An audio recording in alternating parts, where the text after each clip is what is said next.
नमस्कार, India voice देख रहे हैं आप और मैं हूं आपके साथ शिवम दुबे। इंडिया वॉइस के खास कार्यक्रम देवभूमि समाचार में आप सबका स्वागत है। रुक करेंगे खबरों की ओर। आपको बता दें कि काशीपुर में केंद्रीय रक्षा मंत्री राजनाथ सिंह ने आयोजित जनसभा में शामिल हुए, जहां उन्होंने मोदी सरकार की उपलब्धियां गिनाई और मोदी राज में आगे कितना विकास होना है इसका भी ब्यौरा दिया। रक्षा मंत्री ने कहा कि तीसरी बार नरेंद्र मोदी को प्रधानमंत्री पद सौंपने के बाद भारत अगले 3 सालों में टॉप देशों में होगा। आपको बता दें कि इस जनसभा में मुख्यमंत्री पुष्कर सिंह धामी और नैनीताल लोकसभा सीट से बीजेपी प्रत्याशी अजय भट्ट भी मौजूद रहे। तो रक्षा मंत्री राजनाथ सिंह की बड़ी बातें आपको बता देते हैं। मोदी राज में भारत की ताकत बढ़ी है और सीए नागरिकता देने वाला कानून, सीमा से लगे गांवों को मिला पहले गांव की मान्यता, जिसे आखिरी गांव कहा जाता था उसे पहला गांव। मोदी सरकार भारत का अंतर्राष्ट्रीय जगत में जो स्तर है वो ऊंचा हो रहा है। भारत आर्थिक रूप से 5वें स्थान पर पहुंचा। 2027 तक भारत टॉप 3 देशों में एक हो जाएगा। डबल इंजन सरकार से उत्तराखंड का तेजी से विकास हुआ। 10 सालों में 25 करोड़ लोग गरीबी रेखा से बाहर आए। राजनाथ सिंह ये रक्षा मंत्री कह रहे हैं, कांग्रेस सिर्फ आश्वासन देती है। बीजेपी इकलौती पार्टी है जो कहती है वो जरूर करती है। मोदी राज में भारत की ताकत बढ़ रही है और सीए सिटीजनशिप अमेंडमेंट एक्ट नागरिकता देने वाला कानून है। सीमा से लगे गांवों को पहले गांव की मान्यता मिली। मोदी सरकार में भारत का अंतर्राष्ट्रीय जगत में जो कद है वो ऊंचा हुआ है।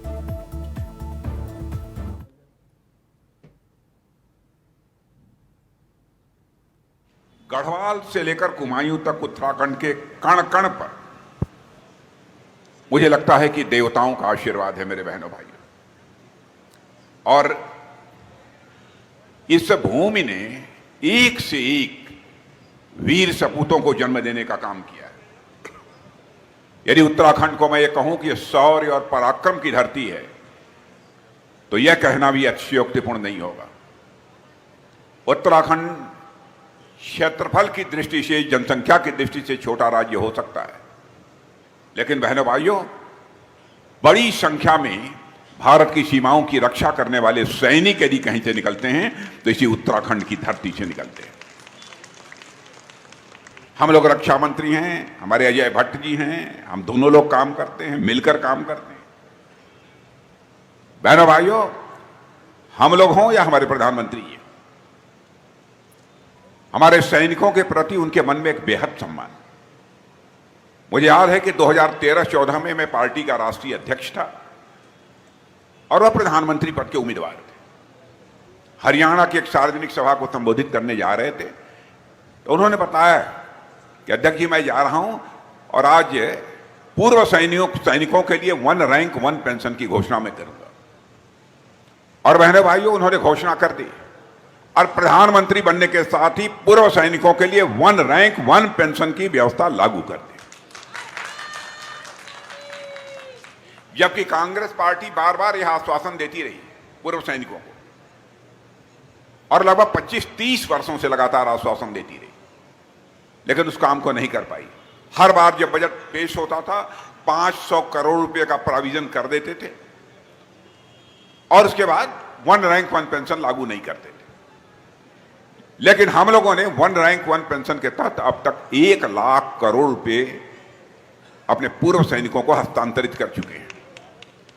हमारे पूर्व सैनिकों के लिए, वर्तमान सैनिकों के लिए धन दौलत की कोई अहमियत नहीं है बहनों भाई। जिस तरीके का त्याग, जिस तरीके का समर्पण और आवश्यकता पड़ने पर जिस तरीके का बलिदान वह देते हैं, उसको पैसों के आधार पर उसका मूल्यांकन नहीं किया जा सकता। तो लोकसभा चुनाव के लिए काउंटडाउन शुरू हो गया है। बीजेपी जोर शोर से चुनाव के प्रचार प्रसार में जुट गई है। ऐसे में सांस्कृतिक नगरी द्वाराहाट में आज सीएम धामी ने रैली की। रैली के दौरान स्थानीय लोगों ने सीएम धामी का ढोल दमाऊ के साथ जोरदार स्वागत किया। वहीं सीएम धामी ने द्वाराहाट के लोगों को प्रधानमंत्री मोदी की तरफ से प्रणाम भी किया। सीएम धामी के रोड शो के दौरान लोगों का जनसैलाब उमड़ पड़ा।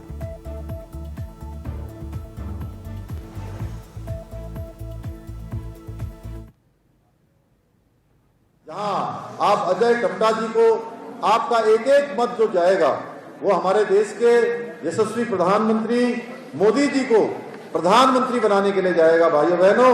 और सीधे सीधे जो कमल का बटन आप दबाएंगे वो मोदी जी को मिलेगा। हम सब लोग जानते हैं मोदी जी ने पिछले 10 वर्षों में जिस तेजी से भारत को आगे बढ़ाने में काम किया है, गरीबों के लिए काम किया है, महिलाओं के लिए काम किया है, हमारे सैनिकों के लिए काम किया है, युवाओं के लिए काम किया है। कोई क्षेत्र ऐसा नहीं है जिस क्षेत्र में मोदी जी ने आज काम न किया हो। 2014 से पहले का भारत था, भारत की पहचान पूरे विश्व में एक डब्बू भारत के रूप में, एक पिछलग्गू भारत के रूप में स्थापित हो गई थी। भाइयों बहनों, भारत विश्व के मंचों पर अपने हितों की बात भी नहीं कर पाता था। भाइयों बहनों, हमारे देश पर कोई आक्रमण होता था तो उसका जवाब भी देने में हमारी सेना को आदेश नहीं मिलता था। भाइयों बहनों, ये स्थिति बदलने का काम मोदी जी ने प्रधानमंत्री बनते ही जहां गरीब के कल्याण के लिए योजनाएं बनाई, गरीबों के उत्थान के लिए योजनाएं बनाई, वहीं उन्होंने सेना को सशक्त सामरिक रूप से भारत को मजबूत करने का काम किया। वैश्विक दृष्टि से भी भारत को हर क्षेत्र में भारत का डंका बजाने का काम हमारे। तो सूबे के मुखिया इस समय जोर शोर से प्रचार प्रसार में जुट गए हैं। मुख्यमंत्री पुष्कर सिंह धामी ने दनिया और अद्वारा हाट में चुनावी जनसभा की, जहां जनसभा को संबोधित करते हुए 19 अप्रैल को कमल का बटन दबाकर भाजपा प्रत्याशी अजय टम्टा को जीत दिलाने की अपील की। वहीं मुख्यमंत्री ने कांग्रेस पर तंज कसते हुए कहा कि कांग्रेस ने अपने शासनकाल में भ्रष्टाचार, परिवारवाद और तुष्टीकरण को बढ़ावा दिया। कांग्रेस को जन कल्याण के लिए नहीं बल्कि अपने परिवार के कल्याण के लिए सत्ता चाहिए। जनता बेमेल गठबंधन के सच को जानती है, इसलिए इस बार देश अब की बार 400 पार के संकल्प को सिद्ध होता देखेगा। तो मुख्यमंत्री धामी की बड़ी बातें आपको बता देते हैं। उत्तराखंड की मातृशक्ति कौशल से भरी हुई और परिश्रमी है। कांग्रेस ने स्वयं और अपने परिवार के उत्थान के अलावा कोई काम नहीं किया। कांग्रेस को जन कल्याण के लिए नहीं बल्कि परिवार के कल्याण के लिए सत्ता चाहिए। मानसखंड मंदिर का, माला मिशन का और उत्तराखंड की मातृशक्ति कौशल से भरी हुई कांग्रेस ने स्वयं और अपने परिवार के उत्थान के अलावा कोई काम नहीं किया। तो ये मुख्यमंत्री धामी की बड़ी बातें जो मैं आपको बताया। मानसखंड मंदिर माला मिशन का मुख्य केंद्र है जोगेश्वर मंदिर। इसमें हमारे वहां कर्तव्य पथ की जो पहली परेड 26 जनवरी की हुई थी 2023 की, उसमें उसको नंबर 1 स्थान मिला था, जिसमें हमारे यहाँ के कलाकारों ने, छोलिया दलों ने पूरे मानसखंड को उसमें दर्शाया गया था। तो मैंने प्रधानमंत्री जी से जब जिक्र किया उनका, मैंने उनसे अनुरोध किया कि एक बार जागेश्वर बाबा का आशीर्वाद लेने के लिए आप आएंगे।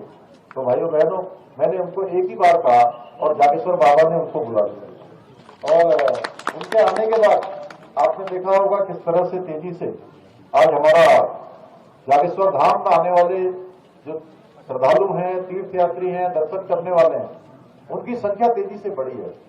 और उत्तराखंड से प्रधानमंत्री मोदी जी का बहुत लगाव है। हर बार जितनी बार उत्तराखंड आते हैं, हर बार एक ही बात बोलते हैं कि उन्होंने सबसे पहले केदार बाबा के प्रांगण में कहा कि 21वीं सदी का जो तीसरा दशक है, ये उत्तराखंड का दशक होगा। और भाइयों बहनों, आप देख रहे हैं उत्तराखंड आज तेजी से आगे बढ़ रहा है। वो पहले प्रधानमंत्री हैं जिन्होंने जहां माड़ा गांव में जाकर कहा, जिसको अंतिम गांव कहते थे, कि माड़ा गांव अब भारत का अंतिम गांव नहीं होगा, बल्कि माड़ा गांव के जैसे जितने भी हमारे सीमांत के गांव हैं, वो सारे गांव अब भारत के प्रथम गांव होंगे। तो वहीं लोकसभा चुनाव के चलते भारतीय जनता पार्टी हरिद्वार लोकसभा प्रत्याशी त्रिवेंद्र सिंह रावत को जिताने की कोशिशों में लगी हुई है। इसी के चलते हरियाणा के मुख्यमंत्री नायब सिंह सैनी ने रुड़की के इमली खेड़ा में पहुंचकर जनता को केंद्र सरकार की योजनाओं के बारे में जानकारी दी। साथ ही हरिद्वार प्रत्याशी त्रिवेंद्र सिंह रावत के पक्ष में वोट मांगे।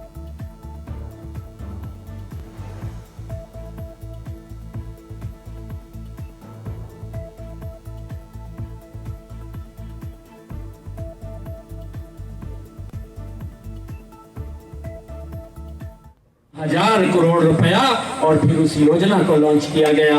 आज हमारे जो 18 जातियां इसके अंदर शामिल हुई हैं, भगवान विश्वकर्मा योजना के अंदर उनको एक बड़ा लाभ इसके अंदर वो मिल रहा है। भाइयों, ये नरेंद्र मोदी जी की सोच है, एक एक वर्ग को कैसे आगे बढ़ाया जाए, कैसे उसको वैसे व्यक्तित्व को जो दिन रात इस देश को आगे बढ़ाने के लिए, हम सब के विकास के लिए कार्य कर रहा है। हम सब की जिम्मेवारी बनती है कि हम सब एकमुश्त एकजुट होकर के एक एक वोट कमल का बटन दबा करके यहाँ से हरीश रावत जी, ये मेरे त्रिवेंद्र रावत जी, हमारे त्रिवेंद्र रावत जी ये पुराने मित्र हैं मेरे, क्योंकि जब तो ये डोईवाला से विधायक का चुनाव लड़ रहे थे, मैं तब इनके चुनाव के अंदर आया था, विधायक थे ये तब त्रिवेंद्र रावत जी, और तब से मेरी इनकी मित्रता है। उसके बाद ये मुख्यमंत्री बने और आज नरेंद्र मोदी जी ने कमल का फूल इनके हाथ में दे करके आप सबका आशीर्वाद लेने के लिए ये त्रिवेंद्र रावत जी को आपके बीच में भेज। रुक करेंगे अगली खबर की ओर। अगली खबर देहरादून से है, जहां लोकसभा की बेला में अब प्रदेश की 5 सीटों पर सियासी दलों के स्टार प्रचारकों की फौज मैदान में उतर आई। स्टार प्रचारकों के इन दौरों पर बीजेपी के वरिष्ठ प्रवक्ता सुरेश जोशी ने कहा कि पार्टी का संगठन मजबूत है और यहां सभी कार्यकर्ताओं की महत्वपूर्ण भूमिका होती है। बीजेपी नेता ने कहा कि स्टार प्रचारकों के आने से पार्टी का कार्यकर्ता उत्साहित होता है, संगठन मजबूत होता है। आपको बता दें कि बीजेपी के स्टार प्रचारक प्रधानमंत्री मोदी, गृह मंत्री अमित शाह, केंद्रीय मंत्री राजनाथ सिंह और स्मृति ईरानी, यूपी के मुख्यमंत्री योगी आदित्यनाथ उत्तराखंड पहुंच रहे हैं, जिससे बीजेपी को इस चुनाव में लाभ मिलेगा।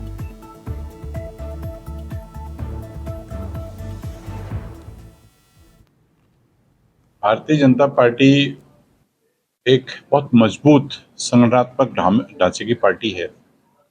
हम लोग कैडर बेस्ड पार्टी हैं। कोई भी चुनाव जब आता है, हम चुनाव को चुनाव की तरह ही लड़ते हैं। चुनाव छोटा हो, बड़ा हो, माहौल अच्छा हो, खराब हो, लेकिन भारतीय जनता पार्टी लोकतंत्र पर विश्वास करती है, लोकतांत्रिक मर्यादाओं का पालन करती है और जन जन तक जाकर अपने कर्तव्यों का निर्वहन करते हुए हम मतदान की अपील करते हैं। तो मतदान की अपील के लिए हमारा राष्ट्रीय नेतृत्व, प्रधानमंत्री जी, गृह मंत्री जी, उत्तर प्रदेश के माननीय मुख्यमंत्री जी, राजनाथ जी, ये सभी लोग आ रहे हैं और एक उत्तराखंड में एक ऐसा माहौल बना है कि सब लोग आपके स्वागत के लिए भी तैयार हैं, आपकी बातें सुनने के लिए भी तैयार हैं। और इनके आने से मैं निश्चित तौर पर कह सकता हूं कि हमारा जो कार्यकर्ता है, हमारा जो कैडर है, उसको एक मजबूती मिलती है, उसका उत्साह बढ़ता है और उसका जो परिणाम है वो कहीं न कहीं वोट पे तब्दील होकर के एक बहुत बड़ी जीत की ओर हमको अग्रसर करता है। उत्तराखंड में लोकसभा चुनाव के लिए 19 अप्रैल को पहले चरण का मतदान होना है। ऐसे में चुनाव के आखिरी एक सप्ताह में पार्टियों के सियासी प्रचार को धार देने के लिए स्टार प्रचारकों की पूरी फौज मैदान में उतर रही है। बीजेपी की तरफ से प्रधानमंत्री मोदी, गृह मंत्री अमित शाह, रक्षा मंत्री राजनाथ सिंह और यूपी के मुख्यमंत्री योगी आदित्यनाथ, तो कांग्रेस की तरफ से प्रियंका गांधी, राहुल गांधी और राष्ट्रीय अध्यक्ष मल्लिकार्जुन खड़गे उत्तराखंड आ रहे हैं। इस पर ज्यादा जानकारी दे रहे हैं हमारे संवाददाता अभय कैंतुरा। उत्तराखंड में लोकसभा चुनाव के अंतिम चरणों को लेकर अब स्टार प्रचारकों के आने का सिलसिला शुरू हो चुका है। बीजेपी की तरफ से प्रधानमंत्री नरेंद्र मोदी के साथ साथ जो दूसरे स्टार प्रचारक हैं, जिसमें केंद्रीय मंत्री शामिल हैं, उत्तर प्रदेश के मुख्यमंत्री योगी आदित्यनाथ शामिल है, वो लगातार यहाँ पर आ रहे हैं। दिन बाय दिन उनकी जनसभाएं यहाँ पर हो रही है और उत्तराखंड में कोशिश बीजेपी की यही है कि 5 लोकसभा सीटों पर बड़े जीत से यहाँ पर हासिल की जा सके और जो मार्जिन है वो बड़ा अंतर हो सके, जिसका रिकॉर्ड यहाँ पर बन सके। दूसरी तरफ कांग्रेस की तरफ से भी स्टार प्रचारकों के आने का सिलसिला शुरू हो चुका है। प्रियंका गांधी की कल उत्तराखंड में 2 रैलियाँ यहाँ पर होने जा रही है, जिसकी तैयारियाँ पूरी हो चुकी है। आने वाले दिनों में कांग्रेस के जो राष्ट्रीय अध्यक्ष मल्लिकार्जुन खड़गे, राहुल गांधी, वो भी यहाँ पर आएंगे। तो ऐसे में समझा जा सकता है कि लोकसभा चुनाव के लिए चाहे बीजेपी हो या कांग्रेस, दोनों ही दलों के स्टार प्रचारक धुआंधार प्रचार करते हुए नजर आएंगे, ताकि 19 अप्रैल को जब उत्तराखंड की जनता मतदान करे तो मतदान उनके पक्ष में हो और जनता जनार्दन का ओर प्रतिनिधि बन सके। कोशिश यही है। निर्वाचन आयोग भी मतदान प्रतिशत बढ़ाने की प्रक्रिया पर जोर दे रहा है। कैमरामैन अभय कैंतुरा, इंडिया वाइज, देहरादून। वहीं मसूरी में कैबिनेट मंत्री गणेश जोशी ने पत्रकार वार्ता करते हुए, यानी प्रेस कॉन्फ्रेंस करते हुए, कांग्रेस और इंडिया गठबंधन पर हमला बोला। उन्होंने कहा कि कांग्रेस और इंडिया गठबंधन डूबता हुआ जहाज है और सभी लोग डूबते हुए जहाज से उतरना चाहते हैं। उन्होंने कहा कि लोकसभा चुनाव में भारतीय जनता पार्टी अब की बार 400 पार के लक्ष्य को पूरा करेगी और इस बार टिहरी लोकसभा सीट से ऐतिहासिक जीत दर्ज करेगी। उन्होंने कहा कि पूरे देश में भारतीय जनता पार्टी के पक्ष में माहौल बन चुका है और इस बार भारतीय जनता पार्टी और उसके सहयोगी दल 400 से अधिक सीट जीतेंगे। साथ ही बीजेपी प्रत्याशी माला राजलक्ष्मी शाह 5 लाख के अंतर से जीत दर्ज करने जा रही हैं। कल नरेंद्र मोदी जी की सभा में पौड़ी, हरिद्वार, टिहरी लोकसभा की जनता वहां पर थी और भारी गर्मी के बावजूद जो जन सैलाब वहां पर था और मोदी जी ने जो आह्वान किया है, लोगों के अंदर एक ऊर्जा भरी है और वो ऊर्जा जो 400 प्लस का नारा मोदी जी ने दिया है वो साकार होने जा रहा है। उत्तराखंड की पांचों सीटें 5-5 लाख से अधिक वोटों से भारतीय जनता पार्टी जीतने वाली है। पर क्या किस्सा है वो जो बाल वो है वो सामने आ जाएंगे। आज वो लोग जिनकी विचारधारा एक नहीं है, जिनकी सोच एक नहीं है, जो राज्यों में एक दूसरे को पानी पीने के कोसते हैं, मोदी का भूत उनको दिखाई देता है हर समय और मोदी के भय से भी एकजुट हो रखे हैं, लेकिन कुछ होने वाला नहीं है। मैं कल एक चैनल में सर्वे देख रहा था, भारतीय जनता पार्टी पूरे बहुमत के साथ चुनाव जीत। तो वहीं उत्तराखंड कांग्रेस की प्रभारी कुमारी शैलजा हरिद्वार पहुंची, जहां उन्होंने प्रियंका गांधी की रुड़की और रामनगर में होने वाले कार्यक्रमों को लेकर पार्टी के वरिष्ठ पदाधिकारियों के साथ बैठक की। शैलजा ने प्रियंका के इस दौरे के कार्यकर्ताओं में नया उत्साह भरने वाला बताया और कहा कि उनको लेकर पार्टी में उत्साह है। साथ ही उन्होंने ये भी कहा कि रामनगर और रुड़की में होने वाली प्रियंका गांधी की जनसभा लोगों में नई ऊर्जा भरने का काम करेगी। कि हमारे इस चुनाव में, लोकसभा चुनाव में हमारी स्टार प्रचारक, हमारी नेता प्रियंका गांधी जी कल आ रही हैं। रुड़की में उनका कार्यक्रम है और सभी लोगों में, आसपास सब जगह लोगों में बेहद उत्साह है। और जो चुनाव है इसमें जिन मुद्दों को हमारी पार्टी ने उठाया, हमारे नेताओं ने उठाया, राहुल जी ने 10,000 किलोमीटर की यात्रा की है देश में। मुझे नहीं लगता कि किसी और ने इतिहास में किसी भी राजनेता ने ऐसी यात्रा की हो। लोगों से मिलना, लोगों के दुख दर्द को समझना, और आज लोग यही देख रहे हैं कि कौन नेता है, कौन सी पार्टी है जो हमारे दर्द को पहचानती है। चाहे महंगाई है, बेरोज़गारी है। प्रियंका जी कल आएंगी, रामनगर भी जाएंगे और रुड़की भी आएंगे और हमें पूरा विश्वास है कि उनके आने से जो वो संदेश लेकर आएंगी, उस संदेश से लोगों में एक और नई ऊर्जा आएगी। 19 अप्रैल को मतदान होना है और कांग्रेस पूरी मजबूती के साथ चुनाव लड़ने का काम कर रही है। आम जन जो है भाजपा के जुमलों से त्रस्त है। किसान नाराज है, नौजवान नाराज है, आम जन महंगाई से त्रस्त है। भ्रष्टाचार पर देश के प्रधानमंत्री बहुत बड़ी बड़ी बातें कहते हैं, लेकिन चुनावी बॉन्ड ने असलियत खोलने का काम किया है, भाजपा के चेहरे से नकाब हटाने का काम किया है। तो सर से पांव तक भ्रष्टाचार में डूबी हुई सरकार है। लोगों ने बदलाव का मन बनाया है और निश्चित रूप से हम 5 की 5 लोकसभा चुनाव सीटों पर चुनाव जीतने का काम। देवभूमि समाचार में फिलहाल अभी के लिए बस इतना ही। देश और दुनिया की तमाम खबरों को देखने के लिए देखते रहिए इंडिया वॉइस। नमस्कार।